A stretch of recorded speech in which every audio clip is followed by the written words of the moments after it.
नमस्कार दोस्तों, मेरा नाम है पवन और आज मैं आपको बताऊंगा उत्तराखंड के इतिहास के बारे में और उत्तराखंड राज्य की उत्पत्ति के बारे में। जैसा कि मैंने अपने YouTube चैनल के अबाउट सेक्शन में ये स्पष्ट कहा है कि मैं इस चैनल के माध्यम से उत्तराखंड से रिलेटेड सभी एक्टिविटीज़ को आप सबसे शेयर करूँगा। इसीलिए मैं सबसे पहले उत्तराखंड के इतिहास और उत्तराखंड राज्य की उत्पत्ति के बारे में इस वीडियो में डिटेल्स में बताऊँ। शायद आप में से बहुत से लोग उत्तराखंड का इतिहास जानते होंगे और बहुत से लोग इस बात से अभी भी अनजान होंगे। तो मेरी पूरी कोशिश रहेगी कि मैं उन लोगों को इस चैनल के माध्यम से उत्तराखंड के बारे में विस्तृत रूप से बता पाऊँ और उनकी हेल्प कर सकूँ, क्योंकि हमारी आज की जनरेशन बुक्स कम और इंटरनेट ज़्यादा यूज़ करती है। तो कोशिश करूँगा कि आप सबको उत्तराखंड के बारे में ज़्यादा से ज़्यादा बता पाऊँ।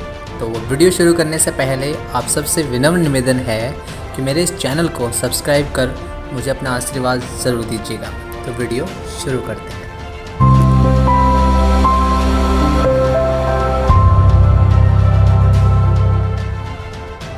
भारत देश में उत्तराखंड राज्य का स्थान 27वें नंबर पर आता है।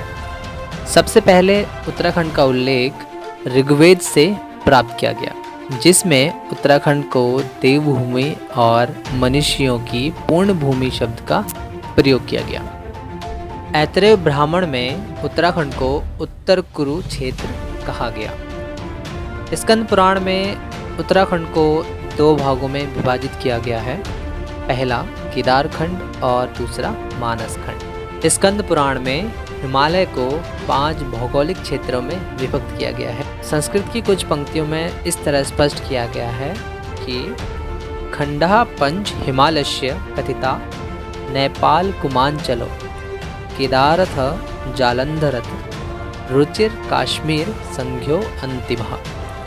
इसका अर्थ यह है कि हिमालय क्षेत्र में नेपाल, कूर्मांचल जो कि अब कुमाऊं कहा जाता है, केदारखंड जो कि अब गढ़वाल के रूप में बदल गया है, जालंधर जो कि अब हिमाचल प्रदेश के नाम से जाना जाता है, और सुरम्य कश्मीर 5 खंड है।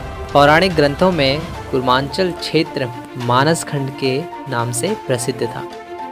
पौराणिक ग्रंथों में उत्तरी हिमालय में सिद्ध, गंधर्व, यक्ष, किन्नर जातियों की सृष्टि और इस सृष्टि का राजा कुबेर बताया गया है।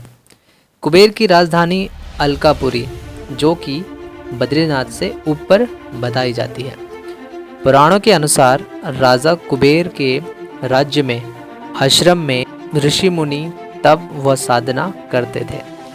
अंग्रेज इतिहासकारों के अनुसार हूण, शक, नाग, खश आदि जातियां भी हिमालय क्षेत्र में निवास करती थी। पौराणिक ग्रंथों में केदारखंड व मानसखंड के नाम से इस क्षेत्र का व्यापक उल्लेख है।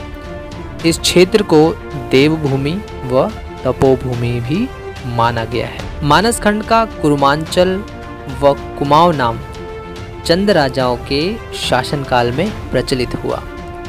कुरुमांचल पर चंद राजाओं का शासन कत्यूरियों के बाद प्रारंभ होकर सन 1790 तक रहा। सन 1790 में नेपाल की गोरखा सेना ने कुमाऊं पर आक्रमण कर कुमाऊं राज्य को अपने अधीन कर लिया। गोरखाओं का कुमाऊं पर सन 1790 से 1815 तक शासन रहा। सन 1815 में अंग्रेजों से अंतिम बार परास्त होने के उपरांत गोरखा सेना नेपाल वापस चली गई, परंतु अंग्रेजों ने कुमाऊं का शासन चंद राजाओं को ना देकर ईस्ट इंडिया कंपनी के अधीन कर दिया। इस प्रकार कुमाऊं पर अंग्रेजों का शासन 1815 से आरंभ हुआ। ऐतिहासिक विवरणों के अनुसार केदारखंड कई किलों में विभक्त था। इन किलों के अलग अलग राजा थे, जिनका अपना अपना आधिपत्य क्षेत्र था। इतिहासकारों के अनुसार पवार वंश के राजा ने इन गढ़ों को अपने अधीन एकीकृत गढ़वाल राज्य की स्थापना की और श्रीनगर को अपनी राजधानी बनाया।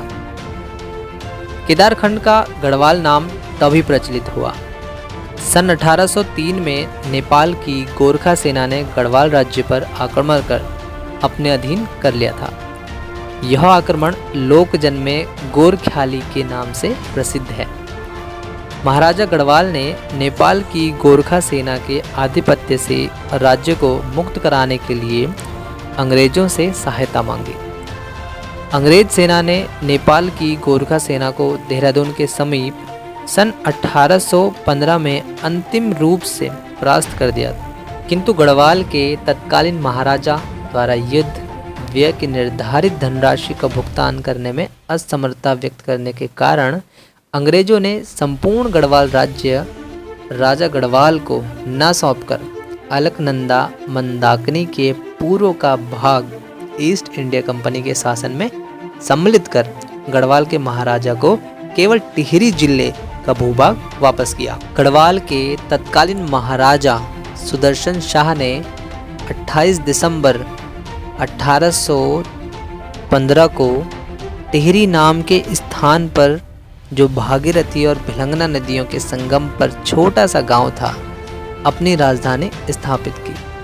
कुछ वर्षों के बाद उनके उत्तराधिकारी महाराजा नरेंद्र शाह ने ओड़ाथली नामक स्थान पर नरेंद्र नगर नाम से दूसरी राजधानी स्थापित की।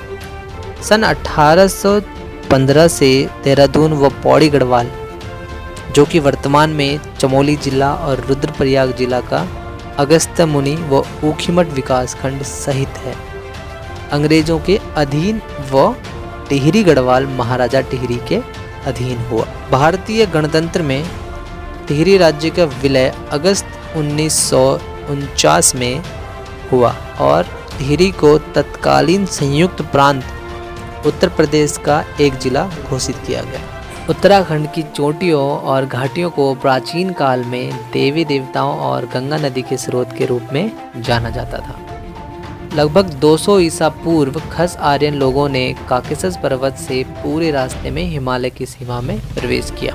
वैदिक आर्यन के विपरीत, जिन्होंने दक्षिणी, पश्चिमी और पूर्वी मार्ग ली। खस आर्यन ने यूरोप के काकेशस पर्वत से महान हिमालय के उत्तरी मार्ग पर चलने के पूरे नए मार्ग को लिया। आज हिंदू तीर्थ स्थलों की भीड़ की उपस्थिति के कारण इसे अक्सर देवताओं की भूमि कहा जाता है।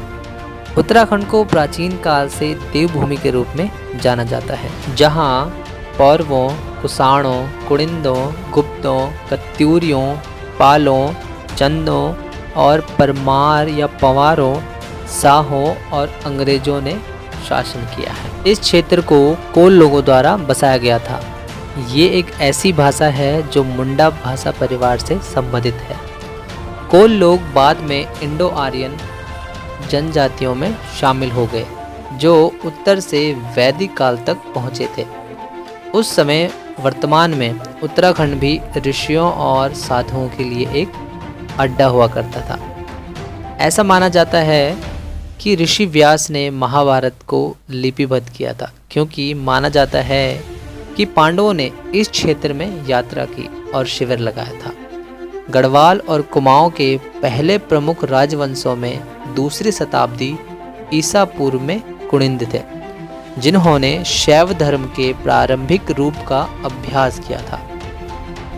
उन्होंने पश्चिमी तिब्बत के साथ नमक का व्यापार किया। पश्चिमी गढ़वाल में देहरादून के समीप कालसी में अशोकन के फैसले से यह स्पष्ट होता है कि बौद्ध धर्म ने इस क्षेत्र में अतिक्रमण किया था। श्रमण धर्मों का पालन कोल लोगों द्वारा किया जाता है और लोक हिंदू धर्म हिंदू परंपरा से अलग हिंदू परंपरा के रूप में सामने आएगा। हालांकि गढ़वाल और कुमाऊं को शंकराचार्य के आगमन के कारण नाम मात्र ब्राह्मणवादी शासन में बहाल किया गया था। 13वीं से 18वीं शताब्दी से कुमाऊं चांद राजाओं के अधीन था, जिनकी उत्पत्ति भारत के मैदानी इलाकों में हुई थी। इस अवधि के दौरान चित्रकला के नए नए रूप विकसित हुए। आधुनिक गढ़वाल को इसी तरह परमार और पवार राजाओं के शासन के तहत एकीकृत किया गया। जो ब्राह्मणों और राजपूतों के सामूहिक प्रवास के साथ साथ मैदानी इलाकों से भी पहुंचे। 1791 में नेपाल के गोरखा साम्राज्य का विस्तार अल्मोड़ा कुमाऊं साम्राज्य की सीट पर पहुंचा। 1803 में गढ़वाल साम्राज्य भी गोरखाओं के लिए गिर गया। 1816 में एंग्लो नेपाली युद्ध के समापन के साथ टिहरी से गढ़वाल साम्राज्य का एक बड़ा हिस्सा फिर से स्थापित किया गया और पूर्वी ब्रिटिश गढ़वाल और कुमाऊं ने सुगौली की संधि के हिस्से के रूप में अंग्रेजों को सौंप दिया।